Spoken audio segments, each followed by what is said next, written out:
হাসনাত আব্দুল্লাহ সভামঞ্চে তারিক রহমানকে গালি দিয়ে জনতার হাতে ঘন দুলাই খায়। জনাব তারিক জি, আপনি স্পষ্ট করুন আপনার বিবেক এবং মুখ কোথায় বর্গা দেওয়া আছে। দর্শক এখানে দেখতে পাচ্ছেন সবাই হাসনাত আব্দুল্লাহর উপর ঝাঁপিয়ে পড়েছে এবং হাসনাত আব্দুল্লাহ খুবই খারাপ অবস্থা। এদিকে আজ হাসনাত আব্দুল্লাহ কুমিল্লার এক জনসভায় তারেক রহমানকে সরাসরি গালি দিয়েছে। বিএনপি কর্মীরা হাসনাত আব্দুল্লাহর উপর সাথে সাথে ঝাঁপিয়ে পড়ে। এই নিয়ে আজকে বিএনপি, জামাত, এনসিপি সকল রাজনৈতিক দল মুখোমুখি হয়েছে। 11 দলীয় ঐক্যবদ্ধ জোট ক্ষমতায় গেলে আমরা 1 মাসের মধ্যে কুমিল্লাকে বিভাগ ঘোষণা করব। গত কিছুদিন ধরে আমরা দেখতে পাচ্ছি নেতা ফ্যামিলি কার্ড দেওয়ার ঘোষণা দিচ্ছেন, আর কর্মীরা ঘোষণা দিচ্ছেন নারীদের ছায়া খুলে নেওয়ার। এদিকে শেরপুর 3 আসনে নির্বাচনী সহিংসতায় শ্রীবর্দী উপজেলার জামাতের সেক্রেটারি মাওলানা রেজাউল করিমের মৃত্যুর 3 দিন পর হত্যা মামলা করা হয়েছে। প্রতিপক্ষকে সম্মান দিতে জানে না যারা সামান্য চেয়ারের লোভে মানুষ খুন করতে পারে, তাদের হাতে দেশ কতটুকু নিরাপদ সেটা ভাবার দায়িত্ব আপনাদের। জামায়াতে ইসলামী যেভাবে মার খেয়েও রক্ত দিয়েও শান্ত আছে, নির্বাচনের আর মাত্র হাতে গোনা কয়েকটা দিন বাকি, তারপরও একের পর এক বড় বড় সিদ্ধান্ত নিয়ে যাচ্ছে ডক্টর ইউনূস সরকার। একের পর এক মেগা প্রজেক্ট হাতে নিচ্ছে। এনসিপি এবং বিএনপি নেতাকর্মীরা উভয় পক্ষের মধ্যে উত্তেজনা দেখা দেয়।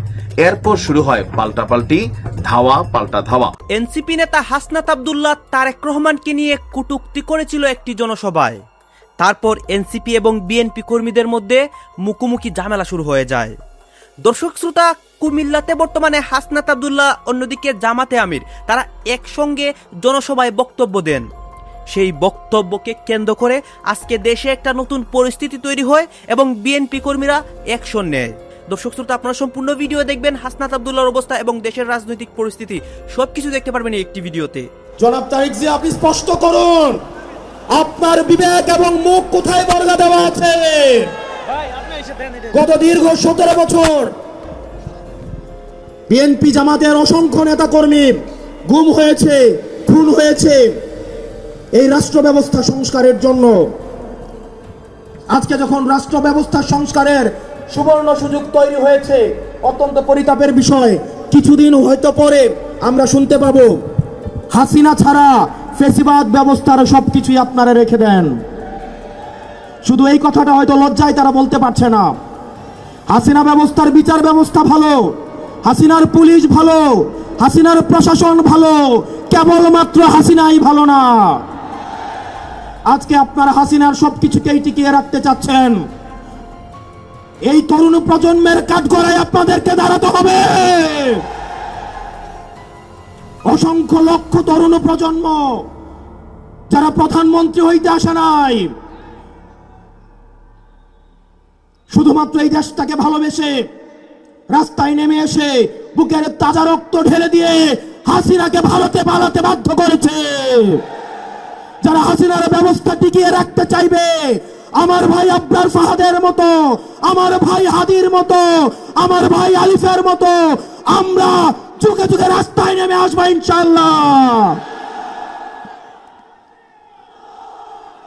বাংলাদেশ স্পষ্টতই 2 ভাগে বিভক্ত।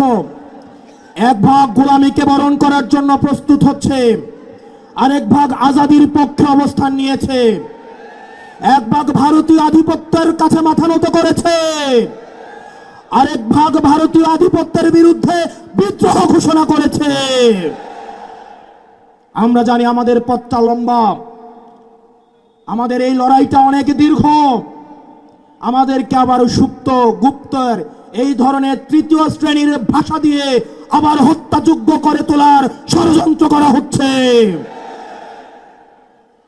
গত 17 বছর ধরে যারা ভার্চুয়ালি দল চালিয়েছে, জুলাই পরবর্তী 1.5 বছর অপেক্ষা করেছে দেশে আসার জন্য, তাদের কাছ থেকে আমরা গুপ্ত সুপ্ত লেকচার শুনবো ইনশাআল্লাহ।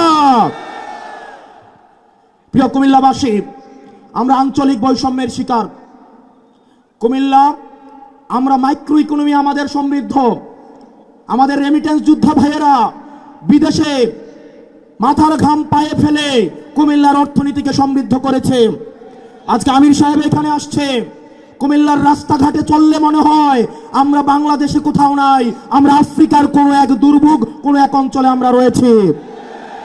আমরা আপনার মুখে প্রতিশ্রুতি শুনতে চাই, কুমিল্লার এই মাইক্রো ইকোনমিকে, কুমিল্লাকে সবসময় বলে আঞ্চলিক বৈষম্যের শিকার হতে হয়েছে। অথচ কুমিল্লার হাতেই, কুমিল্লার ছেলেদের হাতেই হাসিনাকে দেশ ছেড়ে পালাতে বাধ্য হতে হয়েছে। আমরা কুমিল্লাবাসী চির অপেক্ষায় বসে আছি, এই টাউন হলে আপনি ঘোষণা দিবেন এই কুমিল্লা যেভাবে আঞ্চলিক বৈষম্যের শিকার হয়েছে, ভবিষ্যতে তোমাকে বধিবে যেজন গোকুলে বাড়িছে সে, একটা ঐতিহাসিক কথা আছে। অর্থাৎ যার হাতে আপনার পতন হবে সে খুব ধীরে সুস্থে সূক্ষ্মভাবে আপনারই ছত্রছায়ায় বেড়ে উঠছে। অনেকেই এই কথাটার একটা উদাহরণ দেন হযরত মূসা আলাইহিস সালাম। তিনি ফেরাউনের পরিবারে কিভাবে বেড়ে উঠেছিলেন এবং কি শেষ পর্যন্ত এসে ফেরাউনের পতন হযরত মূসা আলাইহিস সালামের হাতে হয়েছিল। তবে আমাদের ভিডিওর বিষয়বস্তু ভিন্ন জায়গায়। এনসিপি কে এখন পর্যন্ত বিএনপি খুবই তুচ্ছ তাচ্ছিল্য ভাবেই কিন্তু আসলে দেখছে, কিন্তু আজকের ঘটনা একটা বিশেষ বার্তা দিচ্ছে বিএনপির জন্য। এনসিপি তাদের অস্তিত্ব রক্ষায় জামাতের সাথে যে জোট করেছে, এনসিপি এবং জামাত সহ যে জোটটা তৈরি হয়েছে, এই জোটটাকে বিএনপি যদি মনে করে ফু দিয়ে উড়াই দিবে অথবা মাঠ পর্যায়ে শক্তি প্রদর্শন করবে, দিন শেষে আসলে বিএনপির পরিণতিও খারাপ হবে। আজকে হাতিয়ায় যে ঘটনা ঘটেছে হান্নান মাসুদের এলাকায়, আমি আশ্চর্য হয়েছি। 2 ঘন্টার আলটিমেটামে মাঠ ক্লিয়ার করে ফেলছে হান্নান মাসুদ। মাঠ ক্লিয়ার কাদেরকে করছে? বিএনপি নেতাকর্মীদেরকে। আপনারা জানেন যে আজকে বিএনপি এবং এনসিপির মধ্যে তুমুল সংঘর্ষ হয়েছে, ঘন্টা পর্যন্ত, মানে 2-3 ঘন্টা লাগে সংঘর্ষ ছিল, 10 জন আহত হয়েছে। দিন শেষে মাঠ দখলে গিয়েছে এনসিপির পক্ষে। এখন এনসিপি তো এনসিপি না, এনসিপির পক্ষে জামাত আছে, আরো 9 দলের জোট আছে। এখন মানুষের মধ্যে একটা বড় অংশ কিন্তু এই মুহূর্তে সাপোর্টিং করে বসছে। আর বাংলাদেশের পরিবর্তিত রাজনীতিতে জামাতকে হালকা নেওয়ার সুযোগ নেই। সাদিক কায়েমের মতন ছেলে ভিপি, সে কিন্তু জনাব তারেক রহমানকে আপনি শেখ হাসিনার মতন লাথি দিয়ে বাংলাদেশ থেকে বের করে দিবে, এরকম হুঁশিয়ারি দিচ্ছে। আপনার বুঝতে হবে মাঠ পর্যায়ে জামাতের শক্তিটা এই মুহূর্তে কোন লেভেলে আছে। বিএনপি অনেক সময় চোখে সর্ষে ফুল দেখছেন আমার ধারণা, তবে সাবধান হওয়া উচিত। নোয়াখালীর দ্বীপ উপজেলা হাতিয়ার সন্তান হচ্ছে হান্নান মাসুদ। হাতিয়ায় ইতিহাসে প্রথমবারের মতন একটা ফেরির বিষয় এখানে দেখেছে নোয়াখালীর হাতিয়ার উপজেলাবাসী যারা আছেন। আর এই ফেরি আনার পেছনে হান্নান মাসুদের অবদান এখানে 100%। এই কাজটা সেই করছে নির্বাচনকে সামনে রেখে, যেন কি বলা হয়, একটা প্রভাব তৈরি হয়, বা হাতিয়াবাসী এই দিনের জন্য অপেক্ষা করতেছিল বছরের পর বছর। আওয়ামী লীগ আসছে, বিএনপি গেছে, কিন্তু হাতিয়াবাসী ফেরি দেখানে। স্বাভাবিকভাবে এই ফেরি যখন আজকে আসছে, এটার ক্রেডিট এনসিপি এবং তাদের যারা নেতা কর্মীরা আছেন তারাই নিতে চেয়েছেন, আর সেখান থেকেই বিপত্তি। হাতিয়ায় ফেরি উদ্বোধনী অনুষ্ঠানকে কেন্দ্র করে বিএনপি এবং এনসিপি সমর্থকদের মধ্যে দফায় দফায় ধাওয়া পাল্টা ধাওয়া সংঘর্ষের ঘটনা ঘটেছে। এতে উভয় পক্ষের অন্তত 10 জন আহত হয়েছে। সংঘর্ষের সময় দিকবিদিক ছুটতে থাকে উদ্বোধনী অনুষ্ঠানে আসা হাজার হাজার মানুষ। আজকে বিকেলে ফেরি মহানন্দা উদ্বোধনকে কেন্দ্র করে এই সংঘর্ষের ঘটনাটি ঘটে। শুক্রবার বিকেলে উপজেলার নলচিরা চেয়ারম্যান ঘাট নৌপথে এই ফেরি সার্ভিসের উদ্বোধন করা হয়। এ সময় বিআইডব্লিউটির চেয়ারম্যান, চিফ ইঞ্জিনিয়ার, বিআইডব্লিউটিসির কমার্শিয়াল ডিরেক্টর উপস্থিত ছিলেন। ফেরি আনার পেছনে অবদান নিয়ে পৃথকভাবে স্লোগান দিতে থাকে এনসিপি এবং বিএনপির নেতাকর্মীরা। আর স্লোগানকে কেন্দ্র করেই উভয় পক্ষের মধ্যে উত্তেজনা দেখা দেয়। এরপর শুরু হয় পাল্টাপাল্টি, ধাওয়া পাল্টা ধাওয়া। এক পর্যায়ে ইটপাটকেল নিক্ষেপ এবং হাতাহাতি লাঠালাঠির মধ্যে তা গড়ায়। হাতাহাতি এবং ইটপাটকেলের আঘাতে ব্যাপক পুরুষ নারী আহত হয়েছেন। তৎক্ষণাৎ পরিস্থিতি নিয়ন্ত্রণের চেষ্টা করে নৌবাহিনী এবং পুলিশ সদস্যরা। হাতিয়া দ্বীপ সমিতির সভাপতি বলছেন, এটি হাতিয়ার ইতিহাসে একটি মাইল ফলক ছিল, কিন্তু দুর্ভাগ্যজনকভাবে রাজনৈতিক দলাদলির কারণে জিনিসটা আসলে নষ্ট হলো। ওসি সাহেব বলছেন, পরিস্থিতি মোকাবেলার জন্য অতিরিক্ত পুলিশ মোতায়েন করা হয়েছে। এনসিপি বলছে, হান্নান মাসুদ বলছে যে এই অর্জনটা আসলে সে তার সর্বোচ্চ লবিং থেকে করেছে। এটা কিন্তু বাস্তব, এই ক্রেডিট হান্নান মাসুদ পায়। কারণ এই ফেরির জন্য আমি দেখেছি এর আগেও মাস 6 বা বছর খানেকের মধ্যে বেশ কয়েকটা বক্তব্য দিয়েছে, বিভিন্ন জায়গায় দৌড়াদৌড়ি করেছে। কারণ এই ফেরি যারা নিয়ে আসবে হাতিয়াবাসী, তাদেরকে ভোট দেবে। আর হান্নান মাসুদ বলছে, হাসিনা সরকারের পতনের পর যে দল দুটি হওয়ার কথা ছিল একে অপরের পরিপূরক, আজ তারা কেন একে অপরের রক্তে হাত রাঙাচ্ছে? ক্ষমতা লোভে কি তবে পুরনো বন্ধুত্ব এখন চরম শত্রুতাতে পরিণত হলো? এতদিন যারা কাঁধে কাঁধ মিলিয়ে আন্দোলন করলো, আজ ভোটের মাঠে একা নামতেই কেন বেরিয়ে এলো তাদের আসল রূপ? একসময় যারা স্লোগান দিত জোট বাঁধো, আজ তারাই কেন স্লোগান দিচ্ছে ওদের ধরো? শেরপুরের তুচ্ছ কারণে জামায়াত নেতাকে পিটিয়ে হত্যা, আর ঢাকায় নারী নেত্রীর উপর রামদা দিয়ে হামলা, এসব কি বিচ্ছিন্ন ঘটনা, নাকি এর পেছনে আছে জামায়াতের জনপ্রিয়তায় ভীত হয়ে বিএনপির মাঠ দখলের এক অশুভ নীল নকশা? আজকের ভিডিওতে আমরা প্রমাণ সহ সেই ভয়াবহ চিত্রগুলোই তুলে ধরব, যা দেখলে আপনার মনে প্রশ্ন জাগবে আগামীতে দেশ আসলে কার হাতে নিরাপদ। ভিডিওর শুরুতেই আপনারা যে উত্তাল এবং সংঘাতময় ফুটেজগুলো দেখছেন, এগুলো কোনো আওয়ামী লীগ বা পুলিশের সাথে সংঘর্ষের দৃশ্য নয়। এগুলো শেরপুরের ঝিনাইগাতি এবং শ্রীবর্দী এলাকার দৃশ্য, যেখানে মুখোমুখি অবস্থানে দেশের অন্যতম বড় দুই দল বিএনপি এবং জামায়াত। এতদিন আমরা জানতাম তারা মিত্র, কিন্তু হাসিনা পালাবার পর দৃশ্যপট পাল্টে গেছে। এখন আর কোনো জোট নেই, সবাই যার যার শক্তি নিয়ে মাঠে। আর ঠিক এখানেই বেঁধেছে বিপত্তি। ক্ষমতার মসনদ এককভাবে দখলের নেশায় বিএনপি কি তবে ভুলে গেছে তাদের পুরনো সঙ্গীদের কথা? আপনারা ভিডিওতে স্পষ্ট দেখতে পাচ্ছেন কিভাবে প্লাস্টিকের চেয়ার ছোড়াছড়ি হচ্ছে, ধাওয়া পাল্টা ধাওয়া চলছে।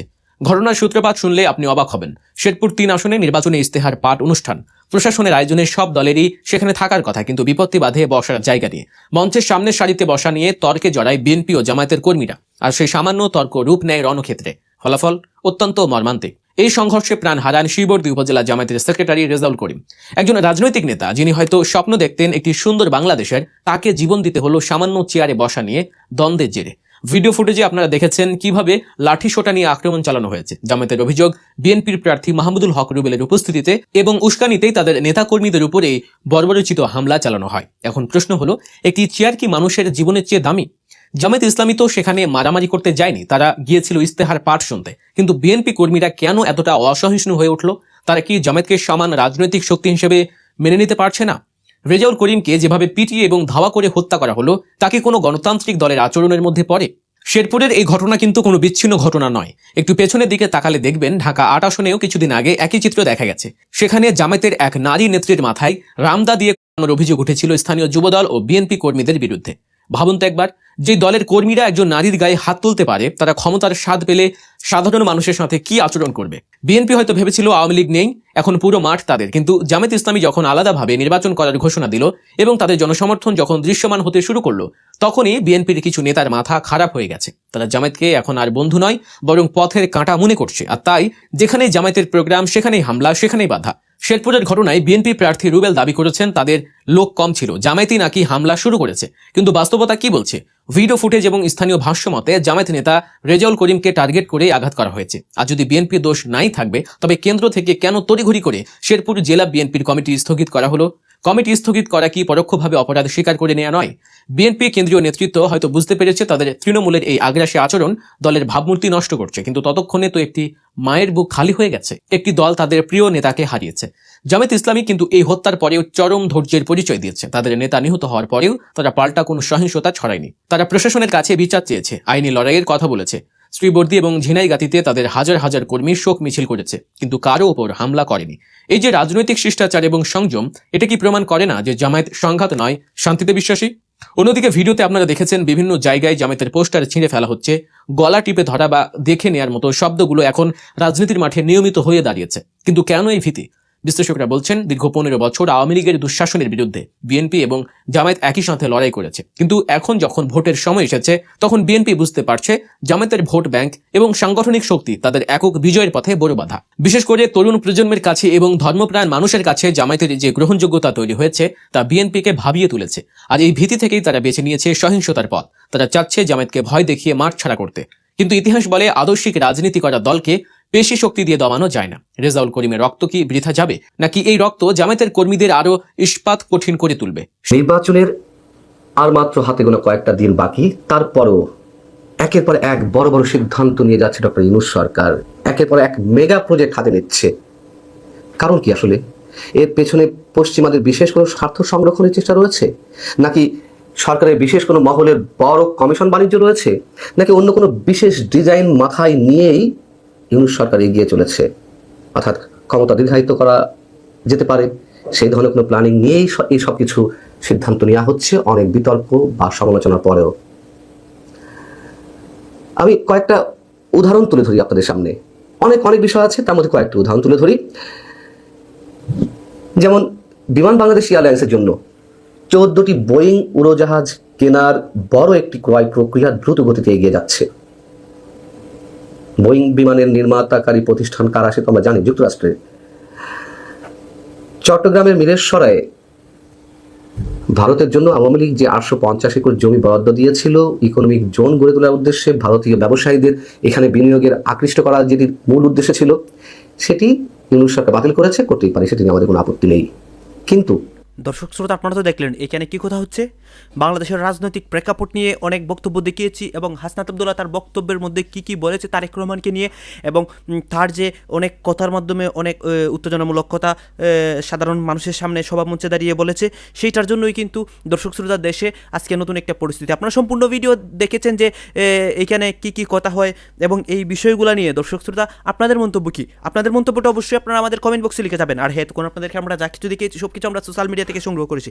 এখানে আমাদের নিজস্ব কোনো মন্তব্য নেই বা আমাদের নিজস্ব কোনো সিদ্ধান্ত নেই। সর্বশেষ আপনাদের কাছে আমাদের একটা রিকোয়েস্ট থাকবে, আপনারা আমাদের চ্যানেলের নতুন দর্শক হয়ে থাকলে চ্যানেলটি সাবস্ক্রাইব করবেন এবং পাশে থাকা বেল বাটনটি বাজাবেন যাতে করে নেক্সট ভিডিওটা সবার আগে আপনাদের কাছে পৌঁছে যায়। ধন্যবাদ।